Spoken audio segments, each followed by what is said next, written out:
Welcome to the Breakaway Podcast. I'm John Root. We have a fantastic Sunday conversation. I know I've been talking to Kylee Mclaughlin, who was a former Oklahoma University volleyball player. She was a captain for them. She was a fantastic athlete at OU. Scholar Athlete of the Year, Big 12 Co-Setter of the Year, two-time first team All Big 12, all these accolades.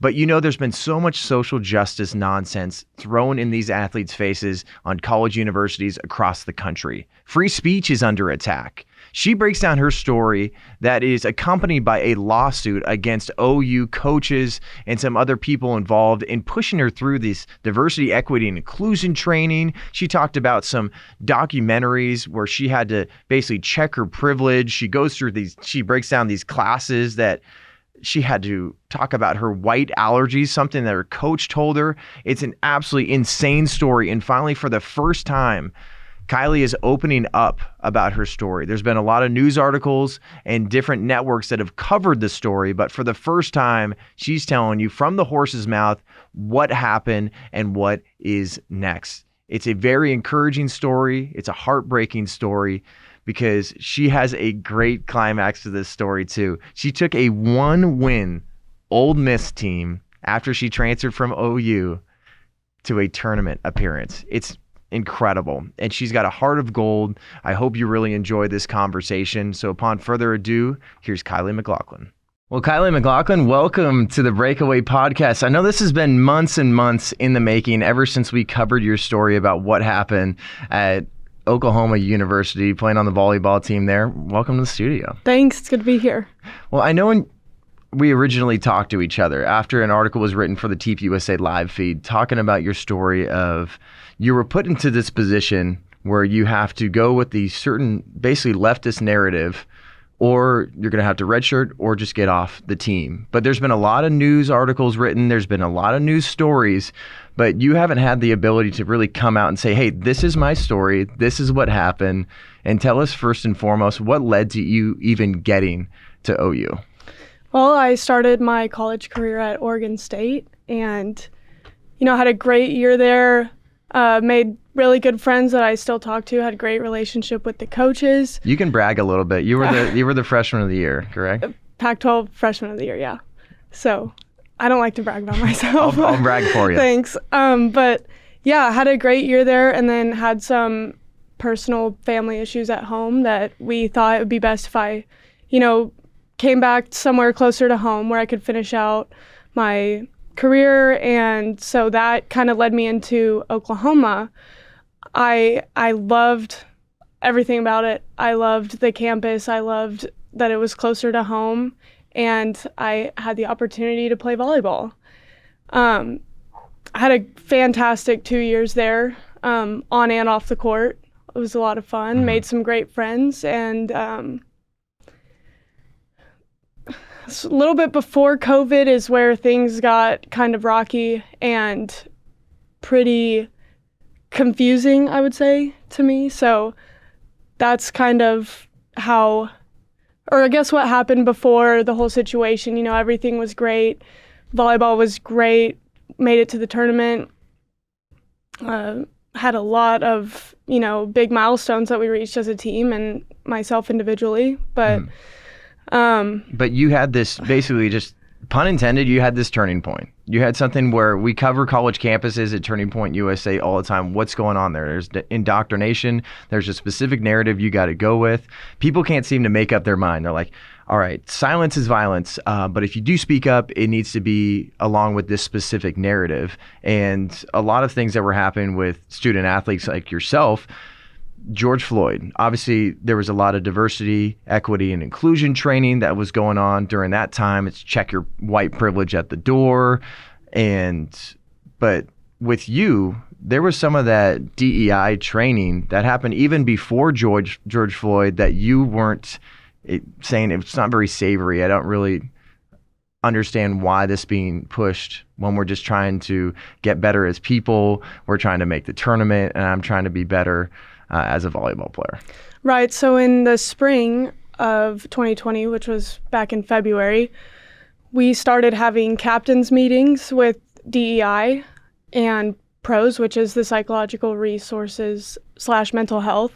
And we were having discussions because we wanted to figure out, I guess, the problems that we were having as a team and ways that we could fix them. So I was thinking, we're all great. We have great friendships and we work well together on the court, but okay, we could probably get better. Let's see where this goes. Well, it turned into them asking me, like, what do you struggle with? Like, what is something that bothers you or that, kind of gets in the way of your everyday life on campus? And I said, I don't really have any problems. I'm great. I go to class every day. I get my stuff done. I go to volleyball, great practice, go home, eat dinner, do it the next day. And I guess they really wanted something to be wrong. I kept pushing it. So that's when... Do you feel like you were judged as a white person, though, if you're saying, like, I don't really feel like there's a lot of things wrong, but there's seems to be so much wrong in the world that they're like, well, is that a sense of privilege that you don't feel like you have anything that you can complain about or that you should be fixing? It's actually, I don't know. I mean, I don't think so. I just, I was happy. I didn't have just liked being a student and athlete. I figured, there's probably 100 other people that I know that are close to me that are going through the same thing. They're having a great time at college, and you don't have to be white to have a great time. Like I would assume that everyone was having a fantastic time, and they kept digging. Okay, well, if there's something that I might struggle with that I face a little bit of backlash for, that I try not to share to some people because I know it causes problems, is politics. I said, I don't want to talk to people about it. I try and keep it to myself, but I feel like that's something I'm judged for. And so we got into a discussion about that, and that ultimately led to a homework assignment that was me going out on campus and reaching out to somebody that might have opposing views, somebody that I didn't know on campus, to have a conversation with them and, talk about our different views. And Kylee, what year was this? This was 2020, so this was my junior year. Mm-hmm. So I had been there for 2 years. Never had a problem. And they're like, go do this homework, go find someone on campus and that you don't know, that you think could have a fair conversation with you about your political views. What were they saying specifically about your political views, though? Was that just conversations you were having with teammates that people overheard, or were you pretty active on social media about how you felt about things? What were they saying specifically that your political views might have opposition for? Nothing that I knew of. I don't know I'll favorite a tweet here and there, and the people closest to me knew, I was pretty conservative and this is what I believe in, but I don't really go into depth about it with people that don't want to hear my opinion. And that's fair. I feel like, you don't have to sit here and listen to my opinion, and I don't have to listen to yours, but we can both have our own opinions. And I think that's fair, and that's America. You know, everyone has their own opinions that they're entitled to, but I guess my opinion was wrong. Do you feel like they were kind of forcing you to like out your conservative views then? Because that seems like, all right, well, we kind of already know a little bit, so now can you just like come out of the light and just from the rooftops just tell everybody what you think about conservatism and your views on America? You almost felt like, can I just live my life? My identity is not in politics. If I have conversations, it's with people close to me, and if I happen to have a conversation with someone on the other side, it just happens. You don't feel like that homework assignment kind of seems like I got plenty of other stuff to worry about at school. I don't need a homework assignment from you guys. Yeah, and the scary part to me was, there was people that, share conservative values and stuff. Well, they were outspoken about it and would go on their campus and be they like to tell everyone. Well, those people are getting harassed and honestly sometimes beat up, and I I didn't feel comfortable going to find a random person on campus that, I wanted to go talk to and not know the outcome of it. I mean, they wanted me to go see a person that I didn't ever know. Were they telling you specifically look for someone that's of a different race, or like how do they actually explain this? Because how do you find somebody with different views? Like, hey, I know I've never met you before, but like, what do you think about politics? Like that doesn't seem as genuine. I think that's exactly what they were trying to do. They didn't say like, find a specific person or a specific group and, try and join it or see what they're up to. The assignment was to find somebody on campus that has opposing views. So were there other students being asked to do this at all, or were you were just singled out? Because did everybody else, like within those captains meetings in these, you said pros, that's what it was called? Mm-hmm. Was anybody else kind of on your side of things when it came to politics? No, I mean, the captains meeting was just two of us, mm-hmm. and then the coach and then the DEI and pros kind of person, and it was just us, and then it was just me doing all these homework assignments that didn't really make sense to me. So they were just very vague about it. They just said go out and figure it out. And then I came back the next time and for our next meeting, and they're like, did you do your homework assignment? I go, no, I felt very uncomfortable. I didn't want to go out and do that. I also have other things to do as well as everybody else on campus. Mm-hmm. And, I got to do homework, do volleyball, school, go to class. So it was very confusing to me, and I didn't feel comfortable doing it. I didn't feel like I should go out and, I guess, share to some random person how I feel about things, and I'm sure they wouldn't want to hear it either.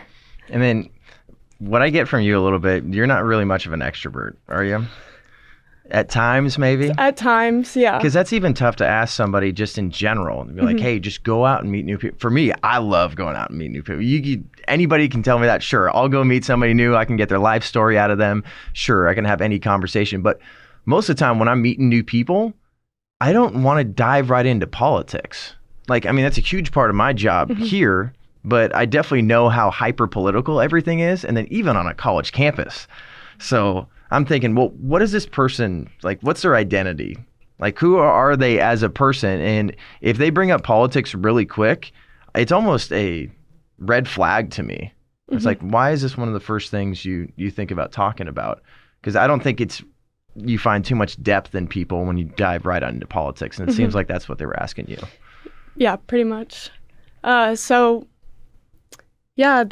just kind of ended when COVID happened. We went on spring break, and the back weekend of the spring break was when COVID hit, and everybody went home.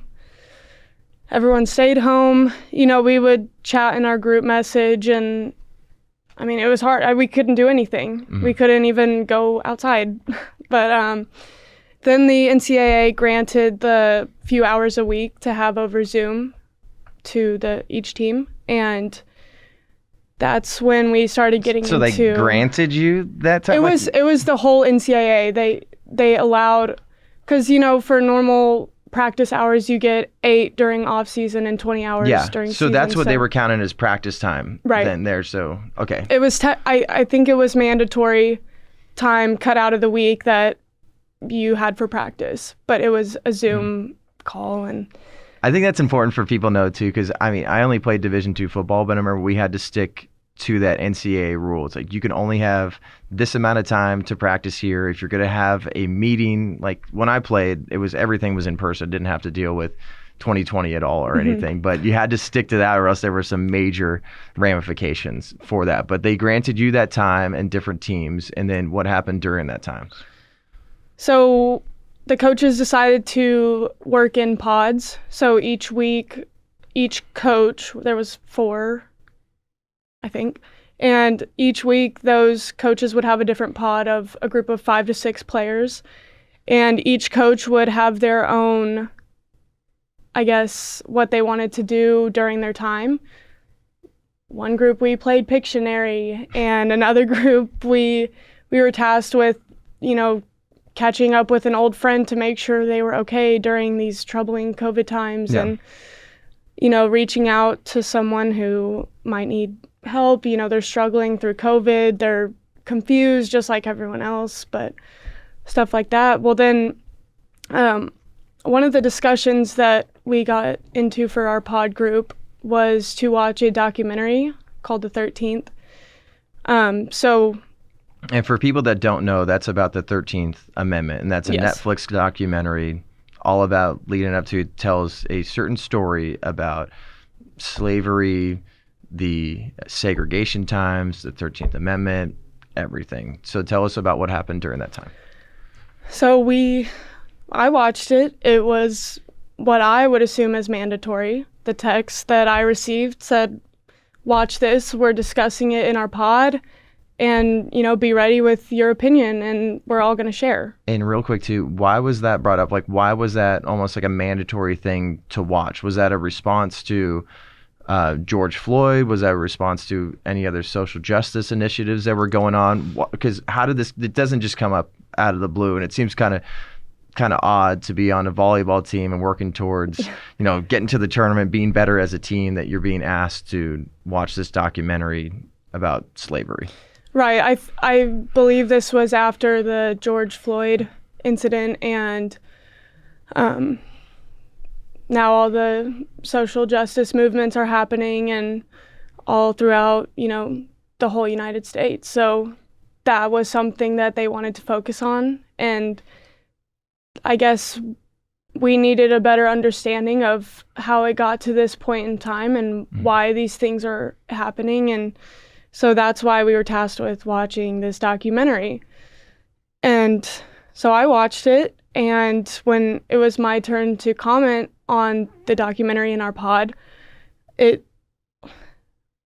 said, yeah, slavery was horrible. I think that it was a great documentary to learn about this and to learn how we've come so far and see how things have changed and really understand, what people went through and how bad it was. And then the end of the documentary started showing clips of some of the Donald Trump rallies and stuff like that, and basically making it a point that is the same as slavery, that these Trump rallies are equivalent to slavery.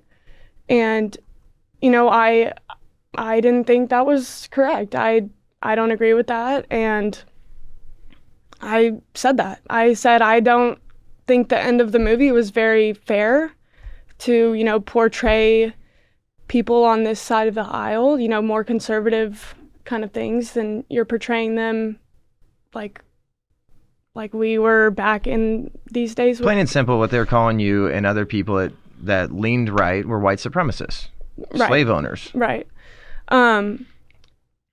So there was no discussion after that. The pod basically, after I spoke my opinion, they moved on to the next thing, didn't want to hear anything about it. Was there like awkward silence? Was there any sort of pushback at all? Like in that moment, did it feel kind of like,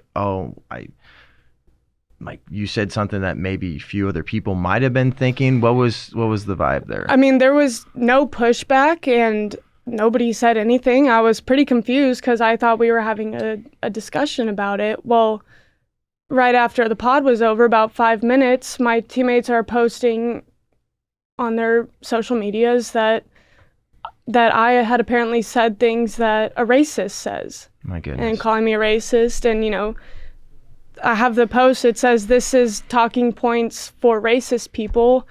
And that came about because I had quoted the documentary where it talks about incarceration and how 13% of the population is Black, but they're the majority that are in prison for petty, drugs or whatever it may be. And I said, I just quoted it. I said, the documentary says that 13% of the population, and a lot of that they're in prison. So it was just a quote from the movie, and I guess that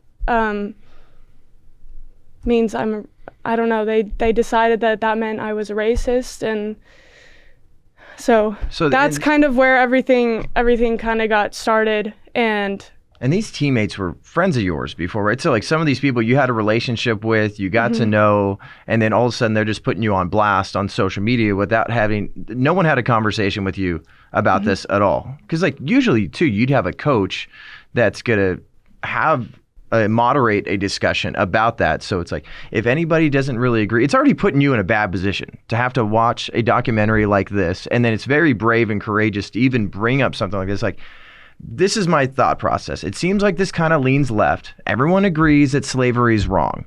Anybody that doesn't believe slavery is wrong is probably a small handful of absolutely insane people in the United States. But to conflate tens of millions of people to being okay with what happened, those atrocities in the past, is all it's doing is gaslighting. And it's also all it's doing is putting you in a position where you have to prove, just like so many kids on college campuses, so many athletes, whether you're in college or pros, show me how anti-racist you are. And like, what? Like there's a flip of the switch just because there's social justice stuff happening that you go from being someone that people appreciate on the team as a teammate and a person to a racist? Like, that's the things that I don't understand with these universities and these diversity and equity and inclusion training, that they don't even want to have any sort of discussion. And if they don't like what you say, they're going to go and try to get a bunch of retweets or likes online and try to show you in this light that's clearly not who you are. Right. That's about exactly what happened. Nobody had a discussion with me. Nobody brought it up to me after the fact, you know, like, hey, let's talk about this. Let's get to the meaning of, you know, what you're thinking, and like, let's dive deeper, which I was completely open to. I would have been completely open to, but I guess it was all such a shock to me. I didn't understand where this was going. You know, I wasn't sitting there trying to cause issues or trying to, you know, remove myself in any way from the team or players. And I lived with the girls. I've lived with, you know, a lot of my teammates that I was just really shocked when all this happened. That you were in the same house as the girls that put you on blast online? Mm-hmm. Yeah. You're just like a door or two down from these people, and all they're doing is typing on their phone or their laptop, or they can't talk to you in person? So what happened? So not from the pod, but later on, there's another issue that came about. So I obviously ran into trouble with the ESPN post about Texas canceling their fight song and getting rid of it, which I did not see an issue with.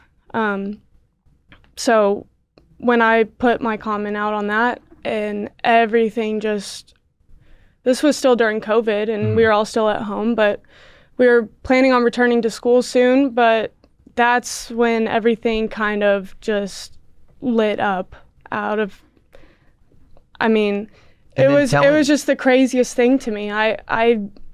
Nothing I had ever said or done was in any way meant to, you know, hurt people or make them feel bad or whatever. I just, you know, they preach, you know, you have a right to your opinion, and I'm seeing all my teammates putting whatever they want online and posting whatever they want, commenting, and then so, you know, I'm like, well, I guess I can do that and share my opinion on things, but I guess not. And then telling people that don't know, so the fight song, University of Texas, is Eyes of Texas. Mm-hmm. So what exactly was the problem with that song, and why did you feel like specifically you wanted to defend that? I just thought that, you know, it's a tradition that's been there for 100 years or more, and, you know, I don't know what the problem with the song is, but apparently it had racial undertones that I wasn't aware of, that I am still not aware of, but still, there was no sort of discussion about this. It's no. Somebody just had an issue with it, and this is during a time where everything needs to get canceled. If there's any hint that someone thinks that it's got some sort of racist undertone, whether that's actually in the lyrics or something that happened in Texas hundreds of years prior, let's just get rid of it and move on. And it sounds like basically, once again, too, there's a cancellation or there's something shoved in your face like a documentary, and then just take it and then please don't have a discussion. Let's just move forward. I don't find any sort of progress with that, especially when you're on a college campus. This is supposed to be the place where you have discussions and you grow as a person and you are educated on specific subjects, not just lectured to and expected to take that and then just move forward. Yeah, so the night that happened, they were like, take the post down. So I did. And then who told you that specifically? My head coach. The head coach told me to take it down. So I did. And I think it was, the next day I had conversations with the coach about, why did you do that? Why did you post it? This and that. And I told her, I don't think it's right that they want to get rid of a tradition and a song that, means a lot to a program after it's been around for hundreds of years. So I thought the issue had been resolved. I took the post down. 2 days later was when we had to get on a Zoom, and it was all the seniors, all the coaches, DEI representative, and a pros representative. It was supposed to be a moderated discussion about accountability, and I went into the Zoom call and got absolutely blindsided by, it was 2 hours of every single teammate and every coach, saying I'm a bad person. They're degrading me and so you got put names. You got put on trial basically with your entire team and these different councils and organizations on campus, and you were not aware of this at all? No, it was we got a text said be on the Zoom, and I had no warning whatsoever, and it was just 2 hours of each person going around on the Zoom call, calling me names, defaming me, saying I said this and I said this. I'm like, I've never even thought of that in my life. What were they telling you specifically, Kylee? Were they actually calling you racist? Were those words used? What were they saying exactly? You're a racist, you're a homophobe, you're a bad person. We can't coach you anymore. I'm embarrassed to coach you. I You have coaches telling you that? Yeah. In front of the whole team and the DEI and, most importantly, our mental health representative. And I'm sitting here, I'm just in complete shock. And I'm like, I don't know what you want me to say. I am not this person. I have never, said anything harmful. And nobody has brought anything up to this point. So I was completely blindsided, called all kinds of names. The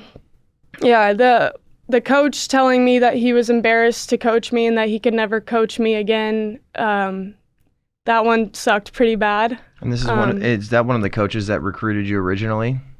Yeah. So this is someone that's already built a relationship with you, and I know your mom is here as well, your family, everybody, and then a very close relationship. He was my specialties coach for setting. Mm-hmm. We spent a lot of time together every single day, and it was really hurtful.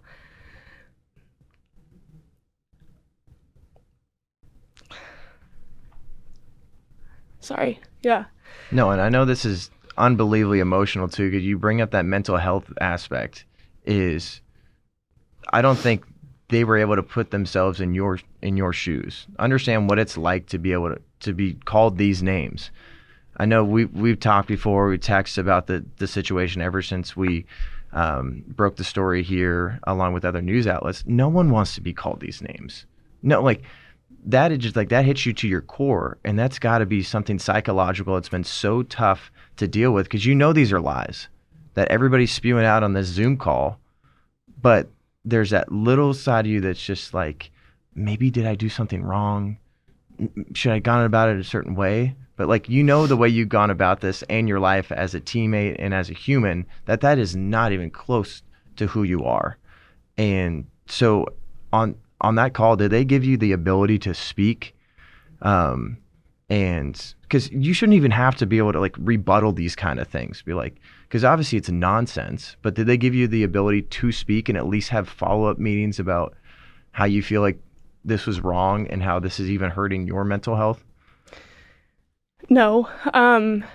One of the biggest things, I mean, this whole phone call happened and I did not do well.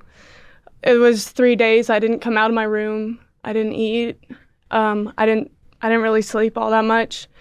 My parents were pretty worried about me, to a point where they reached out to these pros advocates and mental health at the school. And they're like, why are you not helping? Like, this is traumatic and, we're getting no help over here and that's your job. That's what you're supposed to do. So that was a really rough time. That ended up never getting addressed with the pros people after time and time again reaching out for help, through multiple people, including he was the assistant athletic director in compliance, I believe. Tried to go through him for some mental health. We spoke our concerns about how pros was not there for me, and I was really struggling and I got no help, and that was supposed to be addressed and it never did. And now 2 years later and I still haven't gotten a call from anybody at pros. The people that are supposed to be helping out with mental health are creating mental health issues. Yeah. That's all that was happening. So, and then this was still during the time where you guys were just having Zoom meetings. Yes. Correct? And yeah. So how far away were you to getting back on campus, getting ready for another season? This was at a time where we still didn't know really when we were going to get to go back. Things were lightening up a little bit in the COVID aspect. I made a trip to Norman to try and get in contact with some of my coaches to kind of, I wanted to understand why this had happened the way it did. And I wanted to, talk to them and say, what's going on? Why is this the way that this happened? And no one's here to help me figure it out, and I don't know what's going on. I don't know what's next. Did you have any support from any other teammates that weren't doing it publicly, but they're at least like reaching out to see how you were doing it all? I had one teammate and one past teammate that had graduated before. So I guess two, and then I had some of my friends from the other sports teams. One of them was my roommate. So I had very little support at the school or from the volleyball team, but I had a lot of people show support on social media. I had there was girls from other Power 5 teams and other sports and even at OU, and they're like, I heard about your story and I'm really sorry that happened, but thank you for stepping up because I was too scared to. Mm-hmm. And I had dealt with this for 3 years while I was at my university. And so there was a lot of support, but there was also a lot of negativity, especially from, teammates that I'd been friends with at OU, some dating back like 6 years. So that was really hard. You have 20 best friends on your team, and all but one or two turn their back on you. And to me, it was really out of nowhere. So that was really hard. I tried to go back and figure out what was going on, try to get an understanding of why all this happened the way it did. And I had meetings set up with the coaches, and they both bailed. I took 3 hours out of my day to drive up to Norman from Dallas and had everything set up. I was going to go talk to them, see what was going on, and they weren't there to... Did they give you any sort of reasoning? Not that I can remember. I think one went away was out of town. Other had a meeting. So you were feeling just completely neglected by basically everybody that you used to trust, because especially as athletes, you trust your coach. Mm-hmm. They're the leader of the team, and they're someone that you should be able to go to, especially when you're dealing with so many things that are going on in college. It's a tough time in life, and it's a tumultuous time when you're going through COVID. There's race riots going on, and you're trying to understand why all of a sudden you went from a teammate that people respected as a captain to the worst of the worst that should be just thrown to the side. Your teammates are not giving you the time of day, neither are your coaches. So you must have been feeling so alone. And that's when you, once again, we're looking to pros to give you a little bit of help here.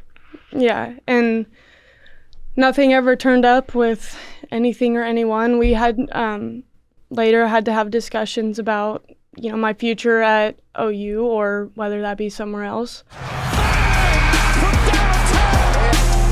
So we're going to take a break from this conversation real quick and let you know about some good food that you need in your belly and in your kitchen and in your fridge. Food's a huge part of the sports experience.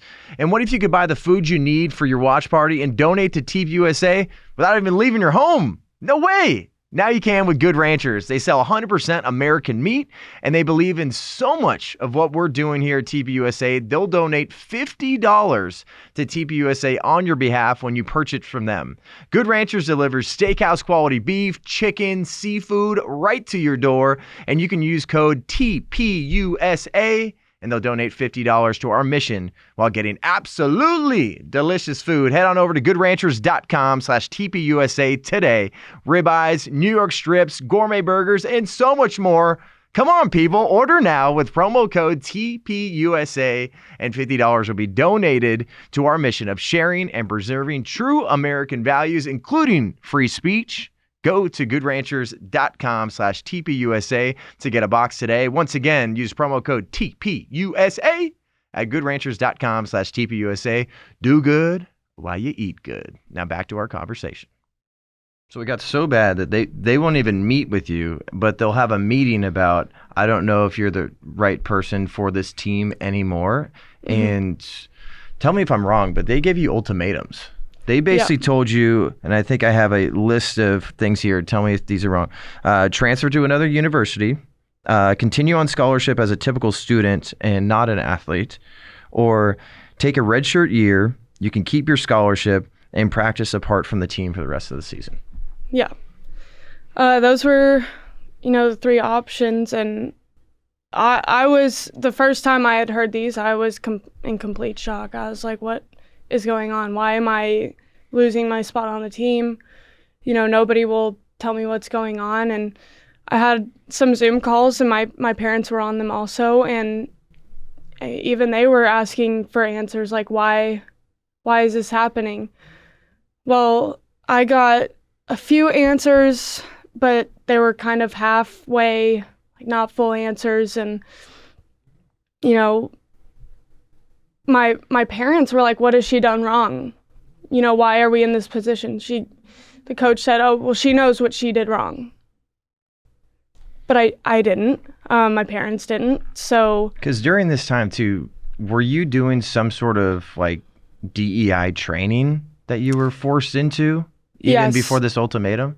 It came with the decision of, I'm going to stay and train and do volleyball apart from the team. So, I had another year of eligibility that I didn't want to throw away. my senior year got taken out from under me, and I still wanted the opportunity to have that, even if it's somewhere else. I had to keep training. Yep. So that's what we chose, was to do the training, one-on-one sessions.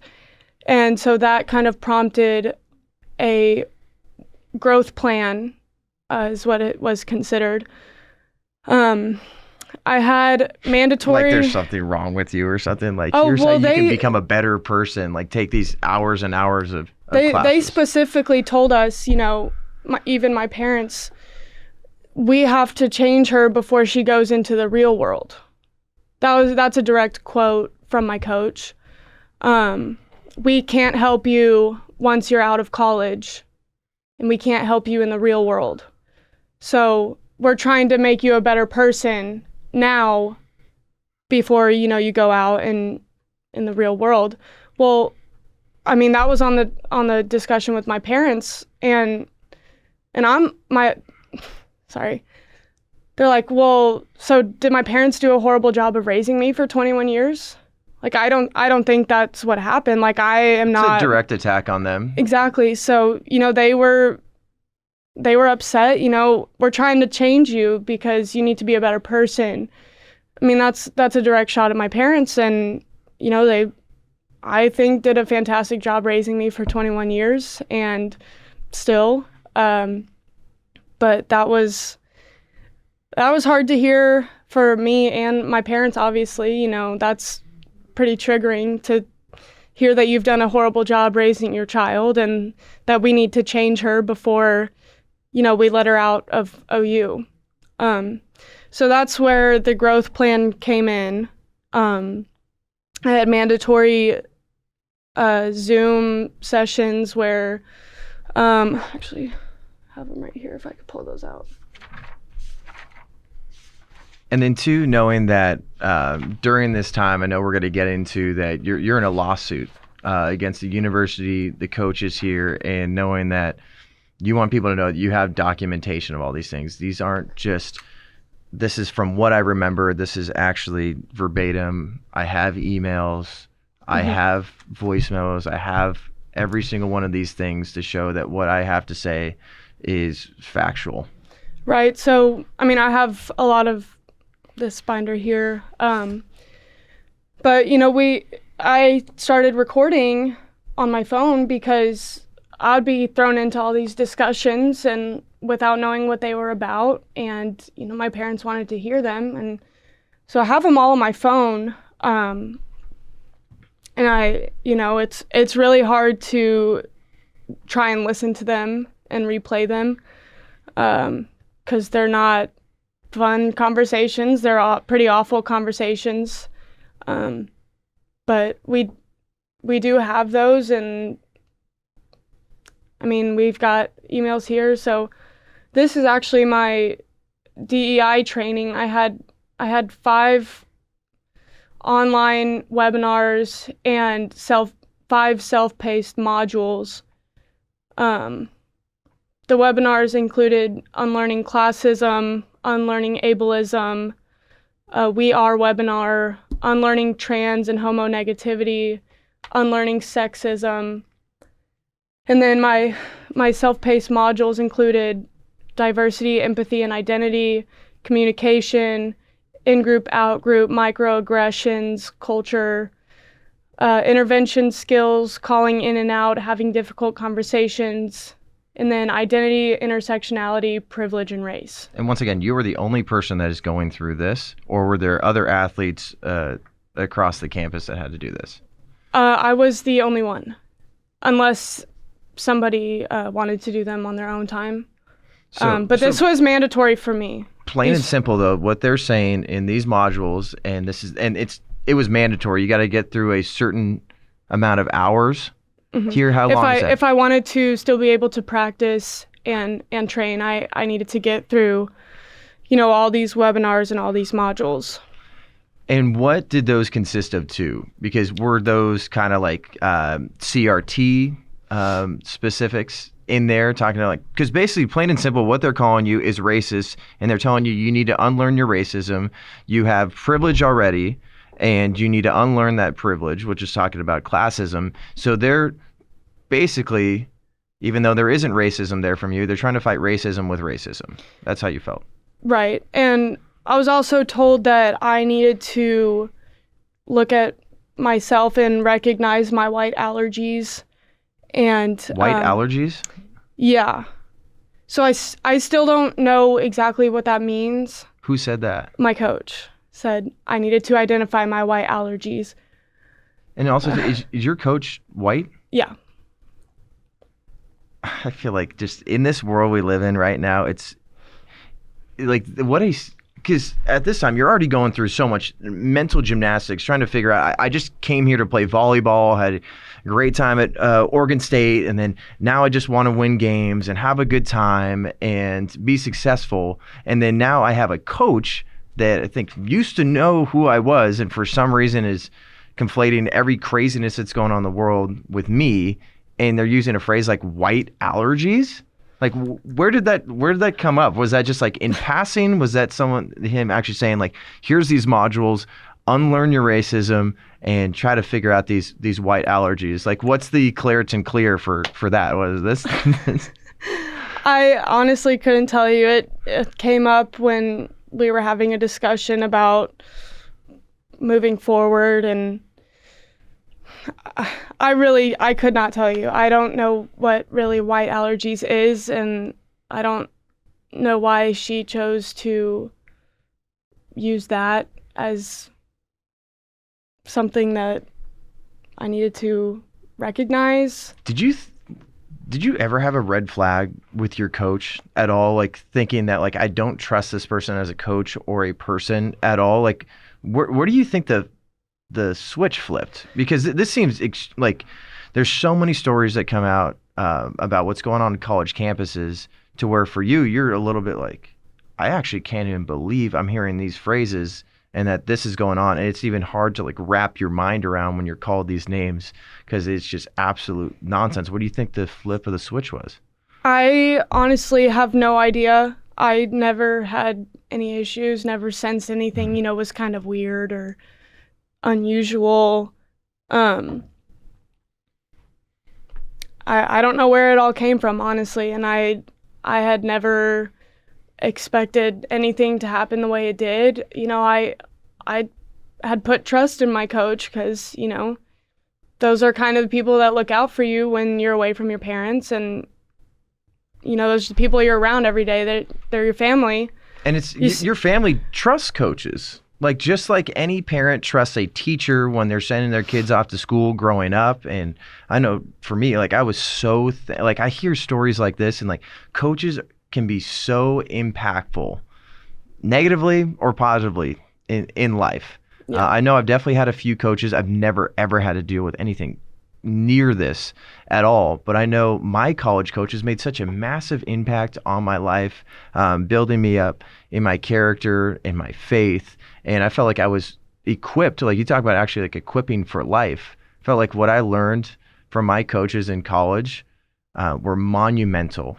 And then when I hear stories like this, like coaches can tear you apart. And this was every single thing that they were saying, even white allergies, unlearn your racism, unlearn classism. These are just another dagger in the heart to you when all you should be worrying about is how I can do well in the classroom, do well on the court, be a good person, graduate with honors, and move forward. Right. And, I took a lot of time every day, every semester in school. I worked really hard. I had good grades. And my last semester at OU before I graduated, I had a 4.0. I got credit from the president of the university saying congrats on your semester. You got a 4.0. That's amazing academic achievement, and we appreciate that. So it's hard when I'm trying to do good. I'm trying to do good things. I'm trying to, live my life as, a faithful Christian, trying to do everything right, and suddenly it's just all completely just out of nowhere. Just hits you in the face. Did you get any help from the administration at the top at all? Did you ever feel like I need to escalate it? So you have a president that's telling you, like, Kylee, you're doing a great job in the classroom. Really appreciate your work ethic. You're one of the best scholars on campus. Did you feel like maybe I need to go up there and they can help me out? Well, we actually had some calls with our assistant athletic director who looked over volleyball specifically, and then we had people from compliance on some of these phone calls, and we had thought that they understood what was going on, but it kind of seemed like as it went on and these conversations over Zoom happened, and picking between all the three options that I had, the ultimatums, they were on all those calls. So they were there and they were aware of what was going on, but, they never said anything, did anything. And then I couldn't get in contact with hardly anybody from the volleyball team, at least. And so I didn't really know what to do. I didn't know who to go to. And it seemed like half of the administration was against me. Mm-hmm. And then you're getting to a point, too, where you've worked your whole life to get to where you're at. You're now at OU, you want to find some success here, and you want to finish off your volleyball career in an exceptional way. And it must be so difficult as an athlete at the upper echelon of women's volleyball to feel like, is this how it ends? Like, this has nothing to do with an injury or anything like that, or my eligibility is over. We have people that are taking away my dream to, eventually everyone wants to be a national champion. When you join a Power 5 team like that and you're going to OU, I want to lift that trophy, and I want to go out into the world and feel like I really accomplished everything I want to do as a volleyball player. So tell us a little bit more about, feeling like, is my time done with volleyball, or am I just done with OU? Is there any other team that would take me? Because I think that's one of the most impactful parts of your story is there's somewhere else to go. And they're going to take you in with open arms. And you were able to take a place like Ole Miss to the dumps to a tournament appearance. Yeah, I will say that I struggled, after all this stuff happened at OU, and I thought, what am I going to do? I have no idea, like, who's going to take me? Anyone that's hearing what these other people are saying about me, like, that might not even be true.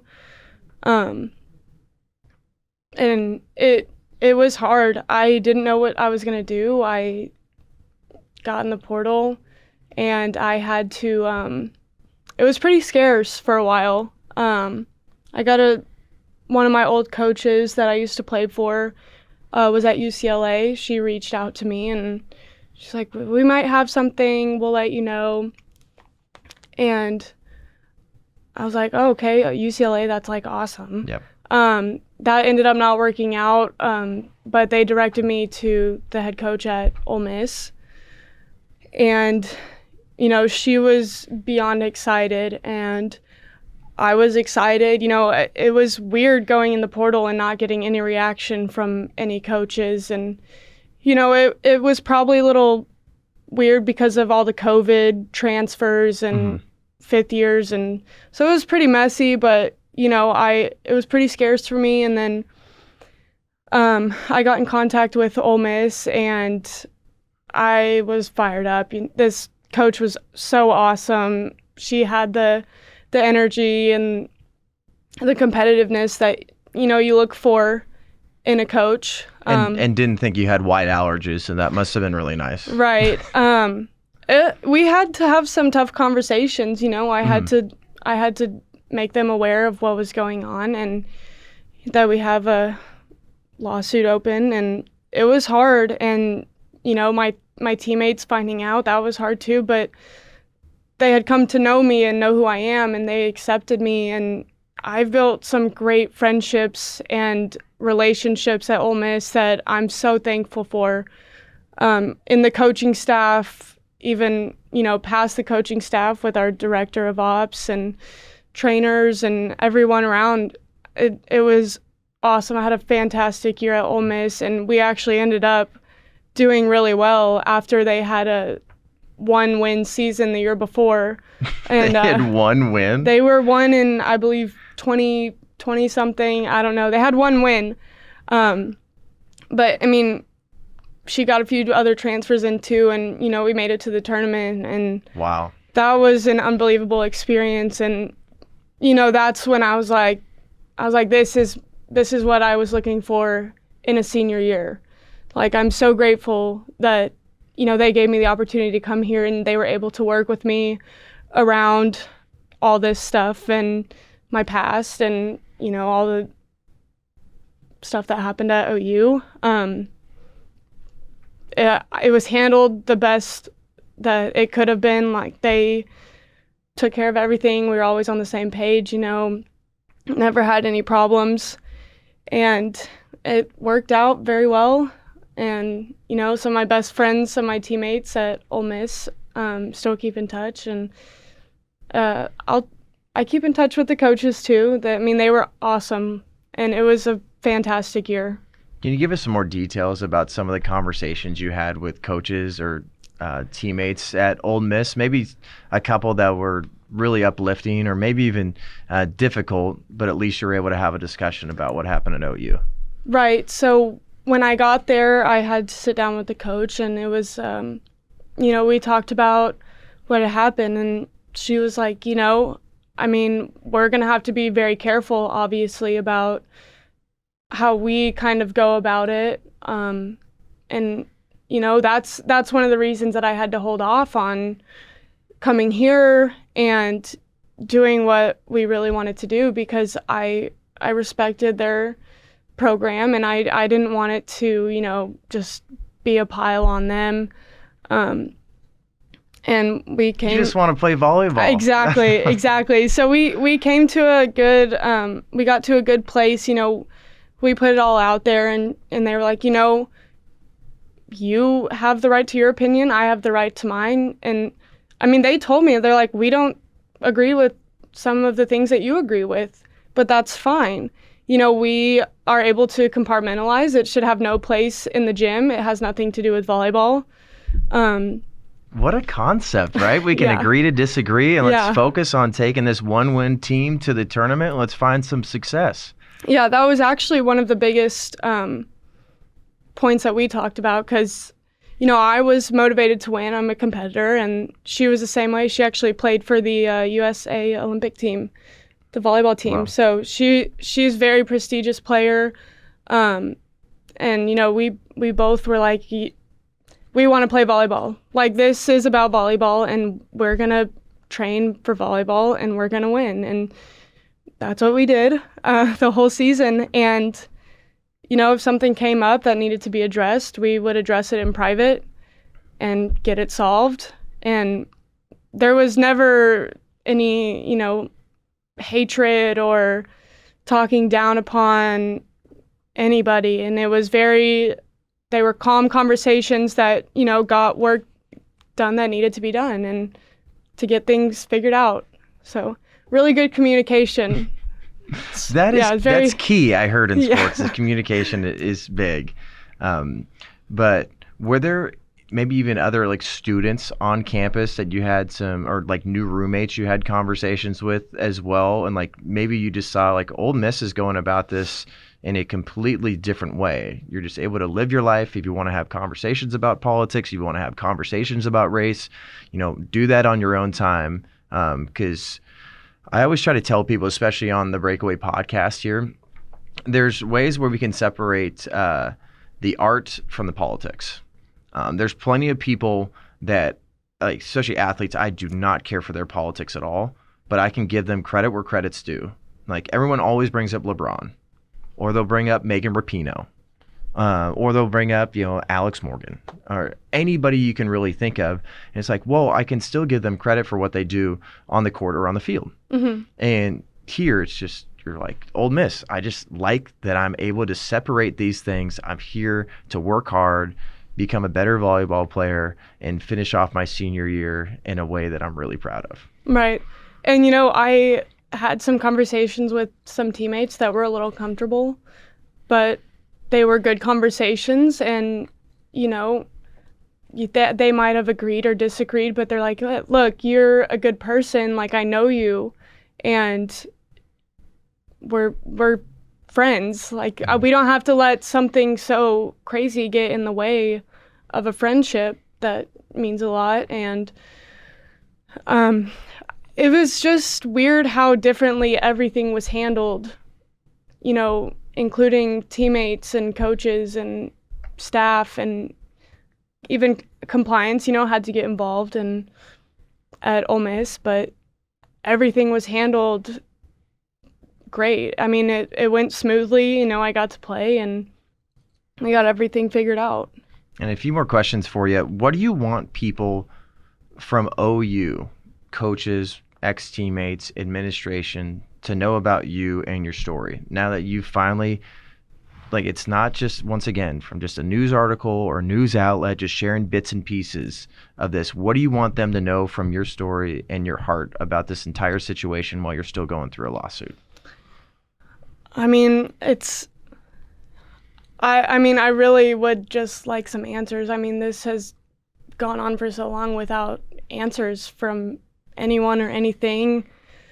You know, I got to share my side of the story, and, you know, maybe that is something that a lot of people didn't know before, and while all this was going on. So,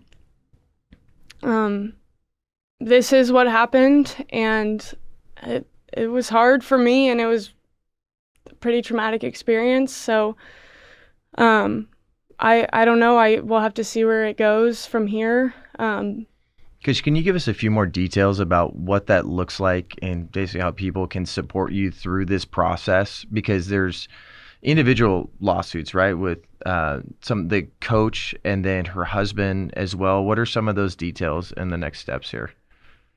I mean, we're just kind of waiting to see where this goes in terms of, like, the court taking handle of it.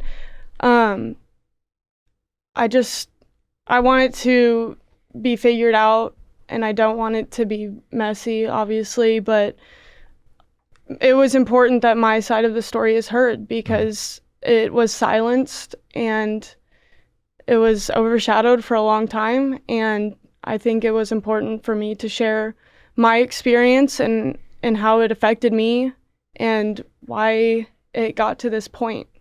And most importantly, this is about free speech. Free speech is under attack on college campuses across the country, in people's workplaces, everywhere we can really think of right now. You even bring up aspects they want you to learn about, little microaggressions. Nobody wants to misgender somebody or, like, call them something that, like, I think there needs to be a lot more grace behind these things. But basically, with these conversations, we should be able to agree to disagree. We should be able to have an understanding, like, Coach, why are we going through this documentary? Like, what do you want us to get out of it? Instead of, all right, I feel like there's some things you want me to say, but if I have something on the other side, why do I feel so uncomfortable? And not only uncomfortable, but that I'll get attacked for this kind of stuff. Like, why do you think free speech is under attack on college campuses, and what can you do to encourage other athletes that might be going through similar situations right now?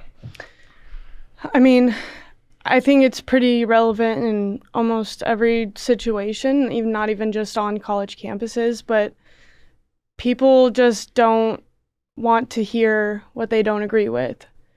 And, you know, freedom of speech, everyone has the right to say what they want, to their opinion and what they believe is right and wrong, and even if it's not. I mean, it's a tough conversation to have, because, you know, I mean, I can't imagine not having free speech. I don't know what that would look like, but it's slowly being taken away from so many people, especially conservatives and people that want to speak out about stuff that's happening, and they just can't, because they get reprimanded, they get called names, they get anything you could think of. I mean, people are getting beat up over stuff like this, and it's really hard, but I think it's important conversation to have. And I think that, if people don't start sticking up for free speech or what they believe in, then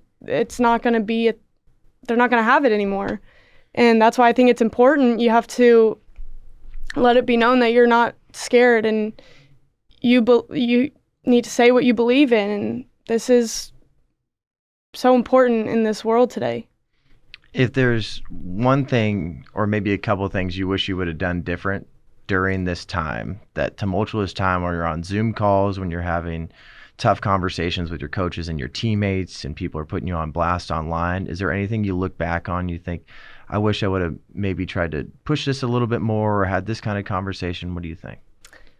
I honestly don't know. I probably would have spoken out more about it and, let it be known that, this is what happened. And it was kind of in the moment, it was also shocking and confusing, and, my head was spinning. I couldn't think straight, but I mean, looking back, is there anything more I could have done to, get the situation figured out, or something else I could have shared that would be helpful, or had more conversations about something would have been nice. So.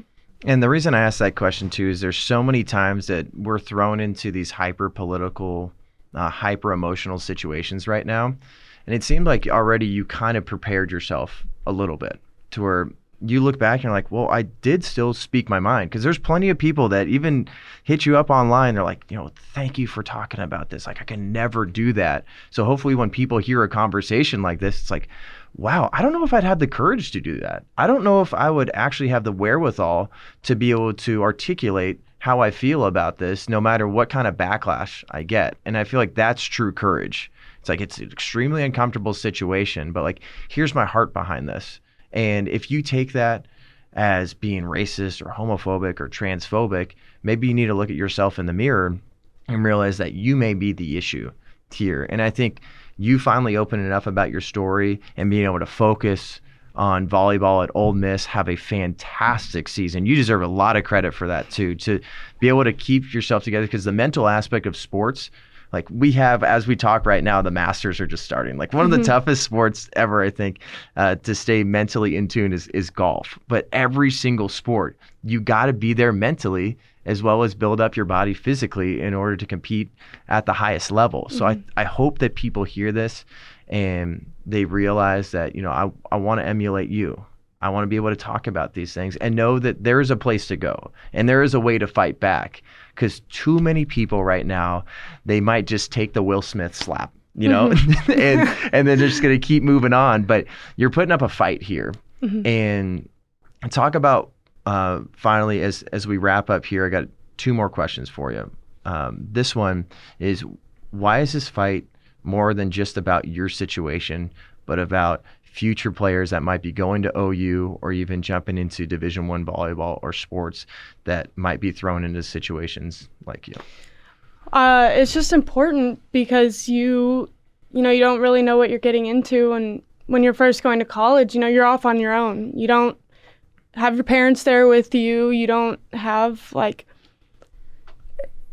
much guidance, and that's what these people are here for, is to help kind of guide you and be there for you, and kind of, I guess, watch as you grow the 4 years or however long you're there at university.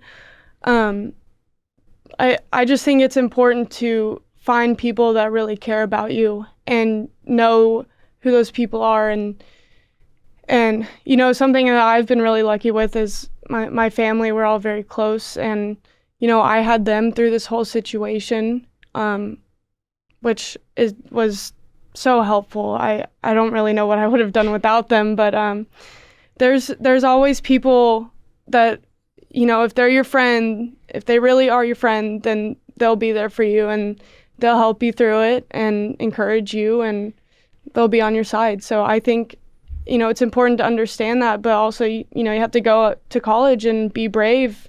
You're on your own, and you have to stick up for what you believe, and don't let it change you while you're there, And it happens to a lot of people. You go to college and completely change who you are. And, that's fine if you find yourself and this or that, but I don't think anyone should be pressured into changing. Mm-hmm.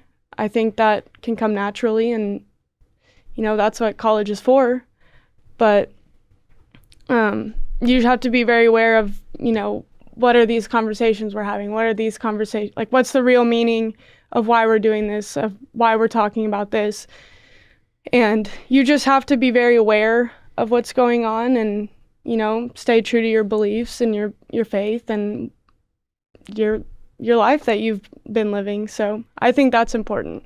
Because it comes down to truth. That's all it is I think there's so many times I talk about here on the Breakaway podcast or anything at Turning Point USA, Charlie Kirk. It's like, what's the truth of the matter? Can we just get down to that? Where it's like, I'm going to watch the documentary here, and like, the truth is, here's what happened with slavery. Nobody likes that atrocity that happened in our history, but can we talk about the reconciliation? Can we talk about where we are now, that we can have all these people from different backgrounds, different races, on different teams and everything? Like, just even look at this campus. Like, I think there's times where it's like, let's just get down to the truth here. And the truth is what a privilege it is just to even be an American. Mm-hmm. Like, what a privilege it is to live in a free society like this. It's not as free as it should be, mm-hmm. clearly, but that's where I think people need to understand. It's like, you want to get to the truth of the matter. And it's not about my truth. It's about the truth. And wrapping up here, what's next? Like, you just wrapped up your senior season with Ole Miss. Once again, had some incredible success there. Are you going to still try to stay in the volleyball scene, or what are you going to do? As of right now, I am finishing my master's program. I'll be done this semester. I'll be done with that. Cheers to you. If I had to go to another second of college, my goodness. Yeah, it's been tough, but it's been good. And then I have an internship. I'm working at a physical therapy office, doing a little bit of marketing there. And then actually next week, I'm starting with a medical marketing firm. Amazing. So yeah, that's it's a little bit of travel. So it's a lot of moving around and going to meet all kinds of people. So I'm pretty excited about that. We'll see where that takes me. As for volleyball, I've been playing sand volleyball for fun, but I'm not sure about getting back into it, kind of the scene yet. Kind of want to wrap some of this up, but yeah, I don't know. Maybe I end up back in the scene or somewhere. I'm not sure about that, but I'm looking forward to this marketing opportunity, and I think that's going to be a lot of fun. Yeah, and I think that everything you've gone through, you sound like a kind of person that tries to find some sort of silver lining behind stuff. That, like, this has been a really crazy time where you're still in this lawsuit, and hopefully everything, goes your way, and it's able to help out you, your family, and the next generation of volleyball players. But you're going to say, like, if this molded me into the person I am now, I'm going to continue to be courageous, continue to be a good person, and make a difference in the workforce. And who knows? I kind of hope that you become a volleyball coach later on in life, and you can be an inspiration to little volleyballers out there. And yeah, that would be pretty fun. That would be amazing. I have to look into that. I'll give you the final word. Is there anything else you want people to know about this while you're going through the process? Not much, really. I mean, the support, a lot of people don't see that they're sending me messages, they're doing this. I appreciate that so much. I do see it. I'm just trying to fight for that and for everyone that is in sports and college. And so, I don't know. I just, I'm really ready to see how this ends up and where it goes, and super thankful to everyone that's been super encouraging and has been there for me, and And I hope you feel the encouragement and support from not only the breakaway team, but all of Turning Point USA. We got your back throughout this whole process, and really appreciate you stopping by and giving the full story, because just too often people just don't even want to listen. Clearly, that's what you were dealing with, but hopefully people take the time to listen and watch this and understand where you're coming from.